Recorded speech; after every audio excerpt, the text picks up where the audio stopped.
Assalamu alaikum dear students. I hope you all are fine. I'm your chemistry instructor Professor Shahbaz. Dear students, आज के इस lecture में हम detail से discuss करेंगे about corrosion. So let's move toward white board. जी dear students, तो आज के इस लेक्चर में हम डिस्कस करेंगे corrosion. So what is corrosion?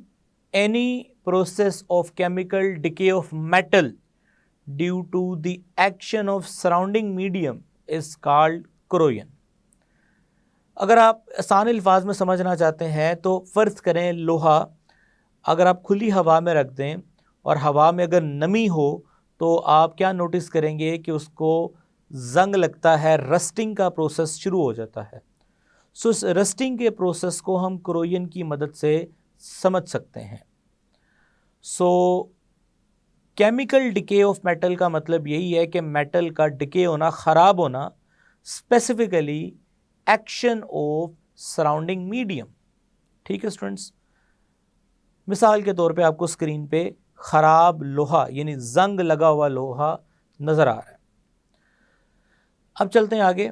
The simplest case of corrosion occurs when metal came into contact with gases of atmosphere. ठीक है, यानी जब मेटल जो है वो एटमॉस्फेयर की गैसेस उसके साथ जब इनका कांटेक्ट बनेगा तो ये कोरोजन का प्रोसीजर स्टार्ट होगा. मिसाल के तौर पे the surface of metal become coated when compounds such as oxide, sulphides, carbonates. Such compounds sometime form a compact layer on the surface protecting the metal for further attack. वो क्या कहना चाह रहा है मैं आपको सादे अल्फाज में समझाता हूँ.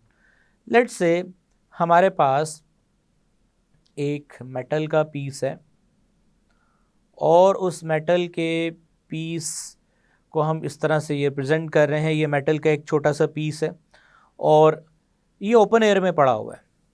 इसका मतलब है कि इसकी जो सरफेस है वो एक्सपोज है टुवर्ड ऑक्सीजन. सो इसी तरह से towards compound like hydrogen sulphide, इसी तरह से to compound like carbon dioxide. ये सारी चीज़ें, ये मेटल जो एक्सपोज है.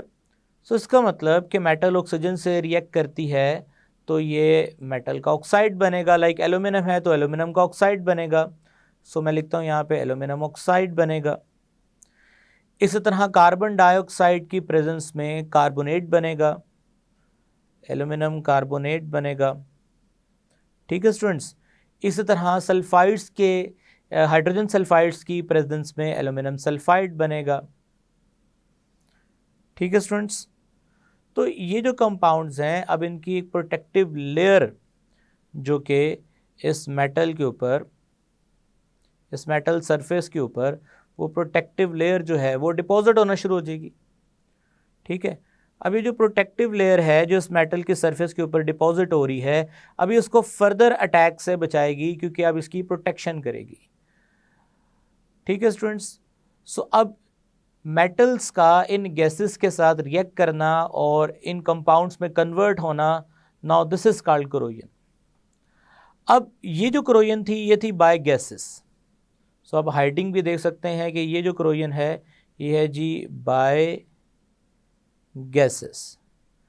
अब जो कोरोजन हम आपको पढ़ाने वाले हैं वो है जी बाय वाटर, वो है जी बाय वाटर, पानी की मौजूदगी में. The case would be different when the metal is in contact with water.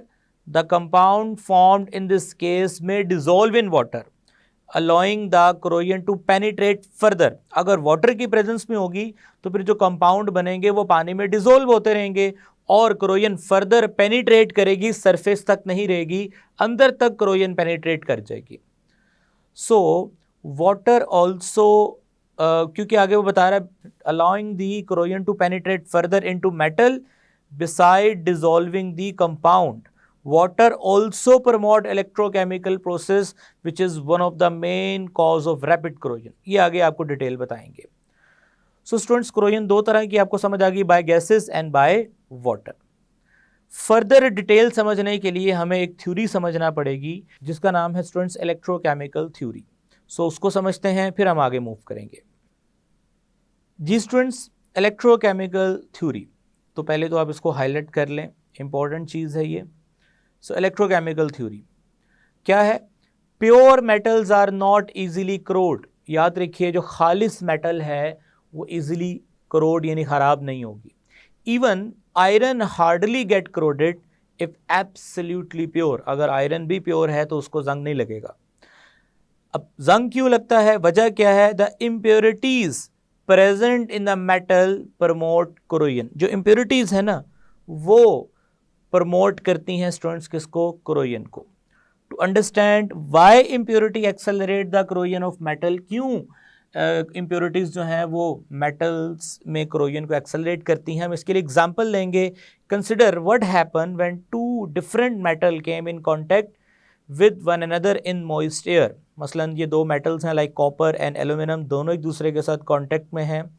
So in moist air, suppose for instance copper is brought in contact with aluminium, जैसे copper को aluminium के contact में लेके आए in the presence of moisture. After some time we will notice that aluminium get corrode while copper remain intact.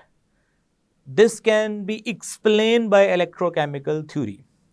अब ये electrochemical theory है क्या, मैं आपको सादे अल्फाज में बयान करता हूँ। डियर स्टूडेंट्स, आपने फर्स्ट ईयर में गिल्वेनिक सेल पढ़ा होगा इलेक्ट्रोकेमिस्ट्री के अंदर। तो क्या था गिल्वेनिक सेल स्टूडेंट्स? उसमें यह था कि दो हाफ सेल थे, अगर आपको थोड़ा याद हो, दो हाफ सेल थे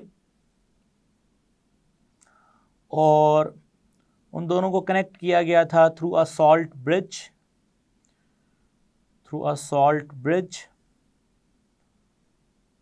मैं अब सारी तफसील में नहीं जा रहा, सिंपल मैं आपको इसकी सादी या सिंपल एक्सप्लेनेशन दूंगा। और आपने देखा था कि एक हाफ सेल में एक मेटल थी dipped in their salt solution. Like एक तरफ स्टूडेंट्स आपने देखा था कि आपने जिंक को रखा है लेट्स से, और इसको सोल्यूशन किया है, इसको डिप किया था इसी के सोल्यूशन में। So now this is dipped into their salt solution, like zinc sulphate में हम इसको डिप कर देते हैं। ठीक है स्टूडेंट्स, तो ये जिंक सल्फेट में डिप है। और दूसरी तरफ हमने रखा है कॉपर को, लेट्स से यहाँ पे हमने कॉपर को रखा है, और अगेन कॉपर को कॉपर सल्फेट के सोल्यूशन में, यानी कि जो उसका सॉल्ट है उस मेटल का, हम उसमें डिप करते हैं जी।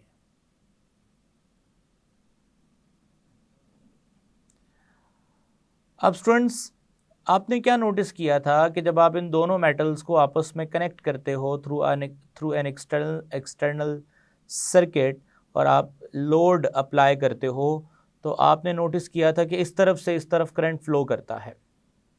सो इस तरफ यानी जिंक से कॉपर की तरफ करंट फ्लो करता है। सो इसका मतलब इस तरफ ऑक्सीडेशन का प्रोसीजर हो रहा है और इस तरफ रिडक्शन का। जिंक की अगर बात करें तो स्टूडेंट्स आप उसको इस तरह से एक्सप्लेन करते थे कि जिंक, और अगेन इसी तरह अगर हम कॉपर की बात करें तो दोनों मेटल्स के हम इलेक्ट्रोड पोटेंशियल्स देखते थे, रिडक्शन पोटेंशियल भी और ऑक्सीडेशन पोटेंशियल भी। तो स्टूडेंट्स जिंक का जो ऑक्सीडेशन पोटेंशियल है, अगर आपको याद हो, वो है जी +0.76। ठीक है, इसी तरह से जिंक का जो रिडक्शन पोटेंशियल है वो आपने देखा था वो है -0.76। सो जिंक बेटर है किस मामले में? ऑक्सीडेशन करने के लिए। सो कॉपर की बात करें तो स्टूडेंट्स कॉपर के भी दो पोटेंशियल हैं। पहला ऑक्सीडेशन पोटेंशियल जो कि है माइनस में -0.34, ये इलेक्ट्रोकेमिकल सीरीज में आपने इनको पढ़ा था। कॉपर का स्टूडेंट्स जो रिडक्शन पोटेंशियल है वो है जी +0.34। इसका मतलब कॉपर बेटर है किस मामले में? रिडक्शन के लिए, और जिंक बेटर है ऑक्सीडेशन के लिए। ठीक है, सो इसका मतलब जिंक पे कौन सा अमल स्टार्ट होगा? ऑक्सीडेशन। कॉपर पे कौन सा? रिडक्शन। सो हुआ क्या कि यहाँ पे जो जिंक मेटल है उसने क्या करना शुरू कर दिया? ऑक्सीडेशन का प्रोसीजर। और कॉपर ने कौन सा प्रोसीजर शुरू कर दिया रिडक्शन का, और देखते देखते कौन सा रिएक्शन होगा अगर आप नोटिस करो तो यहाँ पे अगर हम मेंशन करें तो स्टूडेंट्स जिंक मेटल कन्वर्ट हो रही है जिंक +2 में और लूज कर रही है 2 इलेक्ट्रॉन, और कॉपर वाले सेल में क्या हो रहा है, यानी उस हाफ में क्या हो रहा है कि कॉपर +2 इलेक्ट्रॉन को गेन कर रहा है और कन्वर्ट हो रहा है कॉपर मेटल के अंदर। सो यानी यहाँ रिडक्शन का प्रोसीजर शुरू हो गया और यहाँ पे ऑक्सीडेशन। सो समझ ही आया कि जब दो धातें आपस में मिलती हैं तो उनके मिलने पे अगर उनको कनेक्ट कर दिया जाए और उनमें एक इलेक्ट्रोलाइट रख दिया जाए तो उनमें एक रिडॉक्स प्रोसीजर शुरू होता है। एक मेटल ऑक्सीडेशन करेगी और एक मेटल क्या करेगी, रिडक्शन। कौन ऑक्सीडेशन करेगी? जिसका ऑक्सीडेशन पोटेंशियल बेटर है। कौन रिडक्शन करेगी? जिसका रिडक्शन पोटेंशियल बेटर है। सो सिमिलरली स्टूडेंट्स, अब अगर आप डायग्राम देखें, ये डायग्राम जो आपको नजर आ रही है जिसमें कॉपर और एल्यूमिनियम जो दोनों एक दूसरे के साथ कांटेक्ट में हैं और साथ ही साथ इनके ऊपर एटमॉस्फेयर में मौजूद जो मॉइस्चर है उसकी लेयर है। अब मॉइस्चर का मतलब स्टूडेंट्स आप जानते हैं कि मॉइस्चर का मतलब H2O, और उसमें क्या एब्जॉर्ब है, कार्बन डाइऑक्साइड, मीन्स के H2CO3। मतलब कि जब ये आयोनाइज होगा तो बनेगा H+ and HCO3-1। Students HCO3-1 को अगर आप चाहें तो कार्बन डाइऑक्साइड + OH- भी लिख सकते हैं। ठीक है, सो यहाँ जो OH- लिखे गए हैं वो यहाँ से आए हैं, कार्बन डाइऑक्साइड तो यहाँ से निकल जाएगी। सो एक्चुअली समझ आया कि दो धातें आपस में कनेक्ट हैं, जैसे यहाँ पे दो धातें आपस में कनेक्ट थी और दोनों धातों के दरमियान में एक इलेक्ट्रोलाइट भी है in the form of carbonic acid. So अब इन दोनों धातों के दरमियान में क्या डेवलप होने वाला है? इलेक्ट्रोकेमिकल सेल, गिल्वेनिक सेल डेवलप होने वाला है। और इन दोनों धातों में से एक धात ऑक्सीडेशन का प्रोसीजर शो करेगी और एक रिडक्शन। स्टूडेंट्स आपको स्क्रीन पे कॉपर और एल्यूमिनियम दोनों के ऑक्सीडेशन एंड रिडक्शन पोटेंशियल नजर आ रहे हैं और क्लियरली आप ये देख सकते हैं कि कॉपर बेटर है किस मामले में? रिडक्शन के मामले में। सो कॉपर के ऊपर कौन सा प्रोसीजर होगा? रिडक्शन। और एल्यूमिनियम बेटर है स्टूडेंट्स किस मामले में? ऑक्सीडेशन। सो इसका मतलब एल्यूमिनियम क्या करने वाला है? ऑक्सीडेशन, यानी एल्यूमिनियम एज एनोड काम करेगा, क्योंकि ऑक्सीडेशन कहां पे होती है? एनोड पे। और कॉपर जो है वो एज क्या काम करेगा स्टूडेंट्स? कैथोड काम करेगा। ठीक है, अब देखते हैं कि क्या रिएक्शंस होते हैं। सो स्टूडेंट्स होगा क्या, जरा नोटिस कीजिएगा। सबसे पहले हम हाइडिंग बनाएंगे एनोड, और अगेन स्क्रीन पे देख सकते हैं कि एल्यूमिनियम का जो ऑक्सीडेशन पोटेंशियल है वो पॉजिटिव में है, कॉपर का जो ऑक्सीडेशन पोटेंशियल है वो नेगेटिव में है। सो इसका मतलब जो एल्यूमिनियम है उस पे ऑक्सीडेशन का प्रोसीजर शो होगा, और ऑक्सीडेशन मतलब एनोड। अब क्या होगा? एल्यूमिनियम लूज करेगा कितने इलेक्ट्रॉन? 3 इलेक्ट्रॉन, और अपने आप को चेंज करेगा किसके अंदर? +3 के अंदर। अब स्टूडेंट्स नेक्स्ट क्या होगा कि यही एल्यूमिनियम +3 सॉल्यूशन में मौजूद HCO3-1, जिसको मैंने बोला आप लिख सकते हैं OH- प्लस कार्बन डाइऑक्साइड, ठीक है, या कार्बन डाइऑक्साइड, यानी दोनों चीज़ें मिलकर HCO3-1 बनाएंगे। सो कार्बन डाइऑक्साइड तो यहाँ से निकल जाएगी, तो पीछे जो OH बचेगा वो एल्यूमिनियम +3 के साथ मिलेगा। सो कैसे मिलेगा? Al+3 react with 3OH- and we will get AlOH की thrice। ठीक है students, so we can say that कि यहाँ पे एल्यूमिनियम जो एक्ट कर रहा है वो एक्ट कर रहा है एज अ नेगेटिव इलेक्ट्रोड, क्योंकि आप लोगों ने ये बात फर्स्ट ईयर में पढ़ रखी है कि जो हमारे पास गिल्वेनिक सेल के अंदर एनोड पे क्या चार्ज आता है? माइनस। ठीक है, इलेक्ट्रोलिटिक में पॉजिटिव आता है लेकिन गैल्वेनिक सेल में क्या चार्ज आता है, नेगेटिव। ये बात आपने याद रखनी है, ये इंटरेस्ट टेस्ट में पूछी जा सकती है। अब इसका मतलब एनोड से इलेक्ट्रॉन होते हुए कहाँ आएंगे, कैथोड पे। सो हम अब हाइडिंग बनाएंगे। अच्छा, एक बात मैं बताता चलूँ, ये एल्यूमिनियम हाइड्रोक्साइड जो है ये पानी में क्या होता रहेगा स्टूडेंट्स, डिसोल्व होता रहेगा। सो देखते देखते एल्यूमिनियम नहीं रहा, एल्यूमिनियम कन्वर्ट हो गया एल्यूमिनियम +3 में, जो फर्दर किस में कन्वर्ट हो गया, एल्यूमिनियम हाइड्रोक्साइड में, जो स्टार्ट डिसॉल्विंग इन वाटर। पूरा फिक्रा लिख देते हैं, ठीक है। सो अब हम हाइडिंग देंगे स्टूडेंट्स एट कैथोड की हाइडिंग देंगे। कैथोड पे क्या होगा, कैथोड पे एनोड से आने वाले जो इलेक्ट्रॉन्स हैं स्टूडेंट्स कैथोड की तरफ आएंगे, और कैथोड पे अगेन, कैथोड पे कौन है, कॉपर। अब कॉपर को इलेक्ट्रॉन्स की ज़रूरत नहीं है क्योंकि ऑलरेडी उस पर क्या चार्ज है, 0, लेकिन सोल्यूशन में मौजूद हैं H+ आयंस, क्योंकि कार्बोनिक एसिड था। कार्बोनिक एसिड का मतलब कि उसमें अभी आपने ऊपर देखा, इक्वेशन भी देखी जी, ये इक्वेशन ऊपर मैंने मेंशन की है। कार्बोनिक एसिड H+ था और HCO3 -1 था, यहाँ से तो OH यूज़ हो गए। अब बाकी जो H+ बचेंगे वो अब यूज़ होंगे, ठीक है।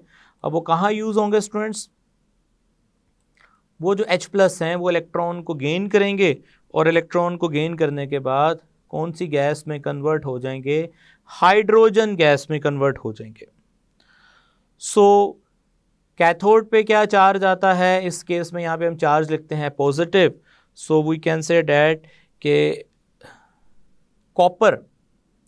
Copper act as a positive electrode.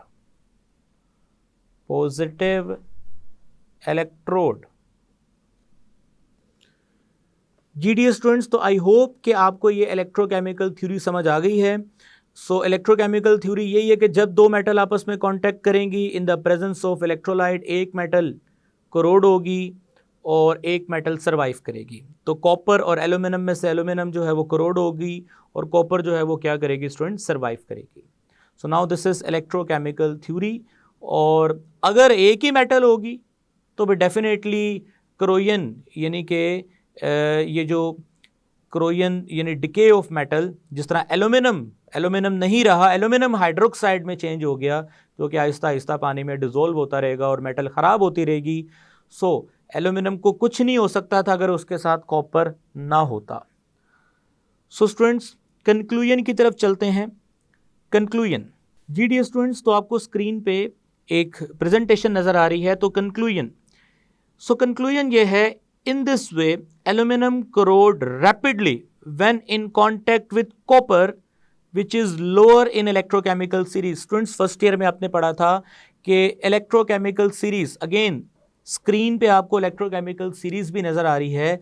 सो जो मेटल या जो एलिमेंट इलेक्ट्रोकेमिकल सीरीज में लोअर साइड पे होगा उसका रिडक्शन पोटेंशियल बेटर होगा, वो रिडक्शन करना जानता है। From which we can conclude that when an active metal like aluminum जो higher side पे होगा electrochemical series में, तो उसका oxidation potential better है। So आगे बात की गई है came in contact with less active metal like copper, यानी कि जो higher members हैं वो active metal होती हैं, जो lower members होती हैं स्टूडेंट्स वो less active metal होती हैं। तो जब active metal कांटेक्ट में आएगी लेस एक्टिव मेटल के, तो एक्टिव मेटल करोड होगी, एक्टिव मेटल की ऑक्सीडेशन होगी, एक्टिव मेटल डिके होगी, और लेस एक्टिव मेटल को कोई फर्क नहीं पड़ेगा। So in this process active metal corrode rapidly while other intact. I hope students ये कंक्लूजन आपको समझ आ गया है। अब चलते हैं जी प्रिवेंशन ऑफ क्रोयन। स्टूडेंट्स, जो प्रिवेंशन ऑफ क्रोयन है यानी क्रोयन से किस तरह से बचा जा सकता है, ये मैं पॉइंट्स आपके साथ डिस्कस करने वाला हूँ। सो अगेन टेबल आपके सामने है। सो स्टूडेंट्स, सबसे पहले it has been observed that amount of iron destroyed each year by corrosion equals to about 1/4 of its annual production, यानी कि 1/4 जो एनुअल प्रोडक्शन है वो जंग लगने से लोहा खराब हो रहा है. It is therefore necessary to prevent such a damaging process and avoid this loss. So students, अब वो कौन कौन से स्टेप्स हैं जिनको हम फॉलो करेंगे. Different methods are used to prevent corrosion. The first one, the simplest method of protecting the surface of matter from coming in direct contact with the surrounding by the coating it with oil, paint, varnishes और enamels. यानी कि आप metals का direct contact ना करवाएं air के साथ, उसके लिए आप वार्निश लगा दें, कोई पेंट उस पर कर दें, ऑयल लगा दें. ऑयल लगाने से क्या होगा, पानी नहीं आएगा उसके ऊपर और इलेक्ट्रोकेमिकल सीरीज का प्रोसीजर नहीं स्टार्ट होगा. Second method, it can prevented by allowing the metals, यानी आप मेटल्स की भरत बना लें, अलॉय बना लें. तीसरा method, it can be prevented by coating the metal with a thin layer of another metal like tin plating या गैल्वेनाइजिंग, यानी एक मेटल का दूसरी मेटल के साथ, यानी एक जो मेन मेटल है जैसे आयरन है उसके ऊपर किसी दूसरी मेटल की कोटिंग कर दें ताकि लोहे को जंग ना लगे. G D students, tin plating और कोटिंग आयरन विद टिन, या इसको हम कैथोडिक कोटिंग भी कहते हैं. आपको आखिरी मेथड corrosion से बचने का यही बताया था कि एक धात के ऊपर किसी दूसरी धात की परत चढ़ा दें या उसकी प्लेटिंग कर दें तो हम इस प्रोसीजर को कोटिंग भी कहते हैं. सो इससे हम corrosion से बच सकते हैं. मिसाल के तौर पे हमारे पास फ़र्ज़ करें कि ये लोहे का पीस है, ठीक है, और हम चाहते हैं कि इसको जंग ना लगे, ठीक है. सो अब हम करेंगे क्या, इसके ऊपर कोटिंग करेंगे एक लेयर. अब वो लेयर जो है इस मेटल को प्रोटेक्ट करेगी एटमॉस्फेरिक अटैक से, और एज लॉन्ग एज जब तक ये कोटिंग इसके ऊपर रहेगी जंग नहीं लगेगा, ठीक है. सो हम पढ़ते हैं, the process of tin plating consist of dipping the clean sheet of iron, यानी लोहे की क्लीन शीट लेनी है आपने, in a bath of molten tin, यानी टिन एक धात है, पिघली हुई टिन के अंदर आपने इस शीट को डिप कर देना है. Then passing it through hot pair of rollers, then आपने इसको रोलर्स में से गुजारना है. Such plates are use in the manufacture of tin cans, जैसे कि आप ऑयल के कंटेनर्स देखते हैं जिन्हें हम टिन कैंस भी कहते हैं, ऑयल कंटेनर्स दोनों सेम चीज़ें हैं. And other similar articles like famous अगर हम इसकी बात करें तो बड़े बड़े जो घी के डब्बे होते हैं वो टिन प्लेटेड आयरन से ही बने होते हैं.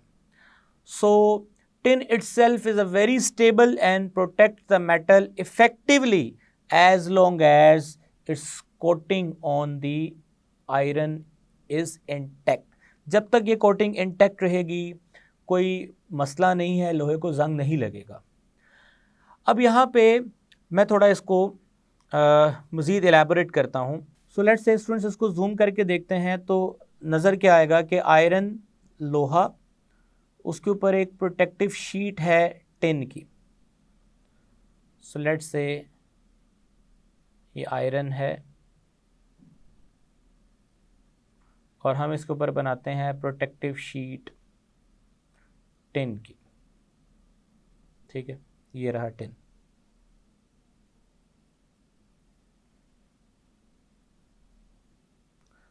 ओके,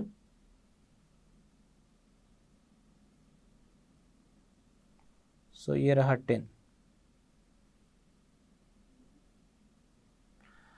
अब हम क्या करेंगे, देखेंगे कि एज लॉन्ग एज जब तक ये टिन आयरन के ऊपर रहेगा तो आयरन को कोई प्रॉब्लम नहीं है, लेकिन समहाउ ये टिन इसके ऊपर से इसकी लेयर जो है ये स्क्रैच हो गई है. सो लेट्स से मैं यहाँ से इसको थोड़ा सा स्क्रैच कर देता हूँ. सो स्क्रैच होने से क्या होगा स्टूडेंट्स, स्क्रैच होने से अब यहाँ पे फ़र्ज़ करें मॉइस्चर इकट्ठा होता है या पानी यहाँ पे आता है. सो डेफिनेटली इसके अंदर एब्जॉर्ब होगी कौन सी गैस, कार्बन डाइऑक्साइड.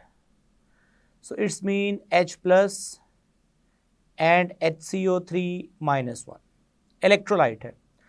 और दोनों मेटल्स आपस में कनेक्ट भी हैं और उनके दरमियान में इलेक्ट्रोलाइट भी आ गया है। अब यहाँ पे यकीनन क्या डेवलप होगा स्टूडेंट्स? गिल्वेनिक सेल। गिल्वेनिक सेल डेवलप होगा। अब गिल्वेनिक सेल में क्या होगा कि एक मेटल की ऑक्सीडेशन होगी और एक मेटल की रिडक्शन होगी और दोनों के दरमियान में इलेक्ट्रोलाइट भी है। सो स्टूडेंट्स याद रखिए यहाँ पे जो आयरन है, आयरन इस केस में आयरन का बेटर है ऑक्सीडेशन पोटेंशियल। ऑक्सीडेशन पोटेंशियल जो है वो आयरन का बेटर है, जैसे कि आप अगेन स्क्रीन पे देख सकते हैं। और टिन का रिडक्शन पोटेंशियल बेटर है। टिन जो है स्टूडेंट्स वो बेटर है किसके अंदर? रिडक्शन के अंदर, इस केस में। और आयरन जो है वो बेटर है किसके अंदर? ऑक्सीडेशन के अंदर। सो अब ये रेलेवेंट प्रोसीजर स्टार्ट हो जाएंगे। सो हाइडिंग देंगे एट एनोड। क्या होगा स्टूडेंट्स एनोड पे? ऑक्सीडेशन। और आयरन अपने आप को कन्वर्ट करेगा Fe+3 के अंदर और लूज करेगा स्टूडेंट्स इलेक्ट्रॉन्स को। ठीक है। सो जैसे ही वो इलेक्ट्रॉन्स को लूज करेगा, तो ये कौन सा प्रोसीजर है स्टूडेंट्स? ऑक्सीडेशन का। सिमिलरली Fe+3 जो है ये जाएगा किसके पास? बाइकार्बोनेट। और बाइकार्बोनेट का तो पहले ही मैं बता चुका हूं कि कार्बन डाइऑक्साइड और OH को इकट्ठा आप बाइकार्बोनेट लिख सकते हैं। और उनमें से ये आयरन OH के साथ मिलकर फर्दर अपने आप को कन्वर्ट करेगा FeOH की थ्राइस में। ठीक है। सो अब आगे मूव करते हैं और देखते हैं कि अब ये साइकिल कैसे पूरा होगा at anode and at cathode. तो स्टूडेंट्स कैथोड पे क्या होगा? कैथोड पे चूंकि रिडक्शन का प्रोसीजर होना है, एनोड से आने वाले इलेक्ट्रॉन्स को हाइड्रोजन, चूंकि आप ये देख सकते हैं H+, ये यहाँ से इलेक्ट्रॉन रिसीव होंगे और हाइड्रोजन गैस बन के यहाँ से रिलीज होगी। सो आपने अक्सर नोटिस किया होगा कि छत पे पुराना जो टीन डब्बा है, आप स्क्रीन पे भी देख सकते हैं, ये जिसको हम टिन कैन भी कहते हैं, आप देख सकते हैं स्क्रीन पे, उसको काफ़ी जंग लगा हुआ है, यानी काफ़ी रस्टेड है। हाँ, जब तक इसके ऊपर टिन की लेयर थी, इंटैक्ट थी, एक्सपोज नहीं हुआ था आयरन एयर में, तो कुछ भी नहीं हुआ था उसको। लेकिन जैसे ही ये स्क्रैच पड़ेंगे इसके ऊपर, तो इसमें रस्टिंग का जो प्रोसेस है वो एक्सेलरेट करेगा, क्योंकि यहाँ पे गिल्वेनिक सेल डेवलप हो रहा है। सो यही बात वो आगे करेगा। If the protective coating is damage, then iron came into contact with moisture. The galvanic cell established in which tin act as a cathode, क्योंकि वो less active metal है, and iron as a anode, क्योंकि वो ज़्यादा active metal है. The electron flow from iron to tin. Iron electron lose करेगा, tin gain करेगा, where they discharge H+ ion, leaving OH ion behind in the solution, और hydroxide ions react with iron to form FeOH thrice, which dissolve rapidly in water. जो पानी में ये हल होना शुरू हो जाएगा लोहा, और इस तरह लोहे को जंग लगना शुरू हो जाएगा। ठीक है। From this it can be conclude that plated iron get rusted more rapidly when protective coating is damaged when the non-plated iron. non-plated iron को जंग लगता है लेकिन इतना ज़्यादा नहीं, लेकिन प्लेटेड आयरन को जंग ज़्यादा लगेगा अगर वो डैमेज हो जाए। स्टूडेंट्स, हम इसको कैथोडिक कोटिंग क्यों कहते हैं, ये पेपर में क्वेश्चन आता है, क्योंकि जिस चीज़ की हमने कोटिंग की, टिन की, उसके ऊपर रिडक्शन का अमल हो रहा है। रिडक्शन का मतलब कैथोड पे रिडक्शन होती। ठीक है स्टूडेंट्स। सो अब हम जो प्लेटिंग डिस्कस करने वाले हैं वो एनोडिक कोटिंग या एनोडिक प्लेटिंग डिस्कस करने वाले हैं जिंक की। जी स्टूडेंट्स, तो अब हम डिस्कस करने वाले हैं next, which is galvanizing or zinc coating, also called anodic coating। ठीक है स्टूडेंट्स, याद रखिएगा ये जो प्रोसीजर है ये बेटर है पहले प्रोसीजर से। इसमें होता क्या है, अगेन हमारे पास आयरन लोहा यानी उसका एक लेट से हमारे पास आयरन पीस है और इस आयरन पीस के अंदर इसके ऊपर हमने प्रोटेक्टिव लेयर लगानी है। और प्रोटेक्टिव लेयर किसकी लगानी है स्टूडेंट्स? हमने इस दफ़ा इस केस में जिंक की, ठीक है। तो इस केस में हमने जिंक की इसके ऊपर प्रोटेक्टिव लेयर लगा दी है। लेट्स से ये मैं डिफरेंट कलर्स यूज़ कर रहा हूँ ताकि आपको समझ आ जाए। सो ये जो पर्पल कलर है समझ लें जिंक की प्रोटेक्टिव लेयर है। So again as long as जब तक ये प्रोटेक्टिव लेयर इसके ऊपर है कोई मसला नहीं है इसको। So galvanizing is done by dipping a clean iron sheet in a zinc chloride bath and heating. The iron sheet is then removed, rolled into zinc bath and air cooled. So ये procedure है students zinc की इसके ऊपर coating करने का। In this case, if a protective layer of zinc is damaged, अगर इस case में लेट्स से हम प्रोटेक्टिव लेयर डैमेज करते हैं और मिसाल के तौर पे ये हमने प्रोटेक्टिव लेयर यहाँ से डैमेज कर दी और प्रोटेक्टिव लेयर के डैमेज होने से अगेन मेटल्स एक्सपोज हो गई। अब यहाँ पे समझने वाली बात ये है कि इस केस में आयरन बेटर है रिडक्शन पोटेंशियल के लिए, यानी आयरन का रिडक्शन पोटेंशियल बेटर है इस केस में।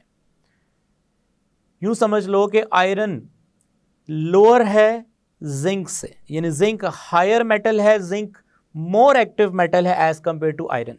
पिछले केस में आयरन मोर एक्टिव था टिन से, इस केस में आयरन लेस एक्टिव है, यानी आयरन रिडक्शन के लिए बेटर है, क्योंकि जो लेस एक्टिव होता है वो इलेक्ट्रोकेमिकल सीरीज में नीचे होता है और जो मेटल इलेक्ट्रोकेमिकल सीरीज में नीचे होगी उसका रिडक्शन पोटेंशियल बेटर होगा। सो इस केस में स्टूडेंट्स जिंक जो है वो सूटेबल है किसके लिए? ऑक्सीडेशन के लिए। सो जिंक की ऑक्सीडेशन स्टार्ट होगी, आयरन की रिडक्शन। इट मींस कि जिसकी ऑक्सीडेशन होनी है उसने खराब होना है। सो आयरन कैथोड बनेगा और जिसकी कोटिंग की, so that's why this coating is also called anodic coating. अब रिएक्शन देखते हैं और देखते हैं कि इस रिएक्शन में हम देखते हैं कि किस मेटल के साथ क्या होने वाला है। सो वैसे तो आपको पता चल गया है, लाइक यहाँ पे जिंक 0 से कन्वर्ट होगा +2 के अंदर और लूज करेगा 2 इलेक्ट्रॉन्स को। सो ये अमल स्टूडेंट्स कहाँ पे हो रहा है? एनोड पे ऑक्सीडेशन का प्रोसेस हो रहा है। सो अब ये जिंक +2 जाएगा बाइकार्बोनेट की तरफ और बाइकार्बोनेट में आप लोग जानते हैं क्या है? OH- है और क्या है जी? CO2 है। ये जिंक +2 OH- के साथ मिलेगा और बनाएगा zinc hydroxide. Okay. Similarly loose होने वाले इलेक्ट्रॉन स्टूडेंट्स कहाँ जाएंगे? कैथोड। और कैथोड पे स्टूडेंट्स कौन सा प्रोसीजर फॉलो करेंगे? रिडक्शन। सो आयरन पे तो 0 चार्ज है इस केस में, उसको तो इलेक्ट्रॉन्स की ज़रूरत नहीं है, लेकिन कैथोड की सरफेस पे आने वाले जो इलेक्ट्रॉन हैं वहाँ से H+ यूटिलाइज होंगे, इन इलेक्ट्रॉन्स को गेन करेंगे। हमेशा की तरह जैसे पहले भी बताया आपको, हाइड्रोजन गैस रिलीज़ होगी, ठीक है, और हाइड्रोजन गैस रिलीज़ होगी यानी आयरन इंटैक्ट रहा, उसको कुछ नहीं हुआ। जिंक ने अपने आप को डिकम्पोज कर लिया, या यूँ समझ लो, डिकम्पोज से बेहतर है ये वर्ड्स, कि जिंक ने अपने आप को ऑक्सीडाइज कर लिया, ठीक है, करोड कर लिया। सो पढ़ते हैं जी इसको। In this case, if a protective layer of zinc is damaged, a galvanic cell is established in the presence of moisture. Iron serve as cathode and zinc as anode. ठीक है, आयरन कैथोड के तौर पे सर्व कर रहा है और zinc anode के तौर पे सर्व कर रहा है। Electron flow from zinc to iron, electron जो है वो जिंक टू आयरन क्या करेंगे, फ्लो करेंगे। As a result of which zinc decay while iron remains intact, iron intact रहेगा, जिंक डिके हो जाएगा। This is called sacrificial corrosion, क्योंकि जिसको हिफाजत के लिए जिसको लगाया था, जिसकी लेयर ऊपर लगाई थी प्रोटेक्शन के लिए, उसने खुद को सेक्रीफाइस कर दिया क्रोयन में, लेकिन आयरन को बचा लिया। ठीक है स्टूडेंट्स, इस तरह की जो कोटिंग है वो हम वाटर पाइप्स में करते हैं, क्योंकि हैवी ड्यूटी पाइप्स होते हैं वो उसको जंग नहीं लगता, क्योंकि उसमें जिंक कोटिंग की गई होती है। आई होप स्टूडेंट्स के आज के इस लेक्चर में आपको जो गैल्वेनाइजिंग ऑफ जिंक कोटिंग और cathodic coating and anodic coating दोनों समझ आ गए हैं। ज़्यादा बेटर कौन है? Definitely anodic coating. क्यों? क्योंकि इसमें आयरन को कुछ नहीं हो रहा, अल्टीमेटली हमारी प्रोडक्ट क्या है, सेफ है। लेकिन कैथोडिक कोटिंग में आपने देखा था कि हमारी प्रोडक्ट सेफ नहीं बल्कि मज़ीद एक्सेलरेट होती है, क्रोजन का प्रोसेस में मज़ीद एक्सेलरेट होता है और जो हमारी प्रोडक्ट है वो डैमेज होती है। सो इसका मतलब है कि जो कैथोडिक कोटिंग है वो प्रेफरेबल है। इंशाल्लाह ताला स्टूडेंट्स नेक्स्ट लेक्चर में हम शुरू कर रहे हैं क्रोमेट्स एंड डाइक्रोमेट्स। सो क्रोयन का टॉपिक आज यहाँ तक ख़त्म होता है स्टूडेंट्स। तब तक के लिए नेक्स्ट लेक्चर के लिए मुझे इजाज़त दें। टेक केयर, अल्लाह हाफ़िज़।